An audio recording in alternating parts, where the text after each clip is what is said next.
Abakulira ekibiina ekitaba abasomesa ki Uganda National Teachers Union UNATU ne leero balabiseeko eri akakiiko ka Paalamenti ak'ebyenjigiriza akakolera awamu n'akakiiko k'ensonga z'abakozi okumanya gavumenti weetuuse ku nsonga y'okwongeza omusaala gw'abasomesa ba arts n'aba primary. Kyokka kibabuuseeko okutuuka mu kakiiko ssentebe waako James Kubeketeria n'akabatema nti aba minisitule y'ebyensimbi ne minisitule y'ensonga z'abakozi abadde basuubira olwaleero tebagenda kulabikako era bawandiise nga beetonda olw'emirimu emirala gye baliko.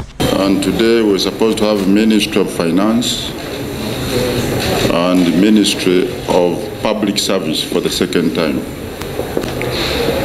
So what I now gather is that Ministry of Finance and Ministry of Public Service is not coming and proposing another date.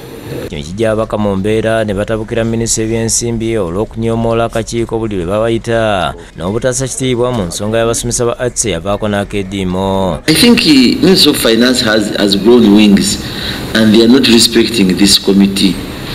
So this means this was undermine us as a committee, as elected leaders.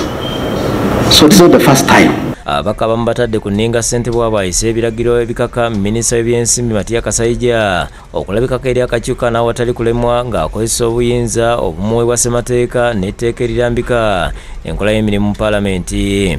Matiya Kasaija is a Minister of Finance. There are more than 4 ministers in the ministry. The PSST must be here.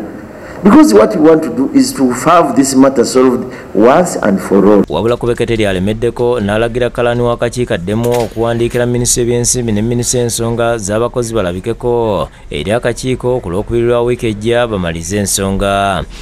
We still call Finance Public Service on Tuesday. Agasseeko nti keetonnyeka gwake balina okumaliriza alipoota yaabwe bajanjwire Paalamenti wiiki ejja.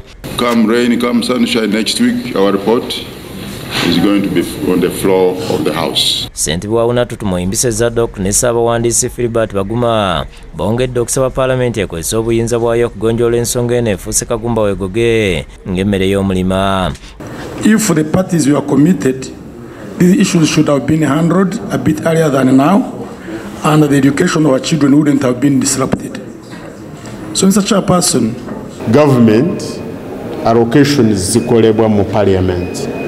N'olwekyo finance esobola kwekweka naye ejja kujja kubanga ne ssente zeeyagala ziteekwa kuyita mu Parliament. Kinajjukirwa nti abasomesa baayimiriza mu keediimo kaabwe nga 16 omwezi guno oluvannyuma lwa sipiika wa Paalamenti Anita Among okubasuubiza nti ensonga yaabwe egenda kukolebwako mangu ddala obukiiko bwa Paalamenti obubiri okuli ak'ebyenjigiriza n'akakiiko akavunaanyizibwa ku nsonga z'abakozi naye wiiki bbiri ziyiseewo nga tewali kyamaanyi kituukiddwako. And we are going to make sure we appropriate money for the teachers. Fred Kajubi yakusakidde gwino ku Lwabukedde TV.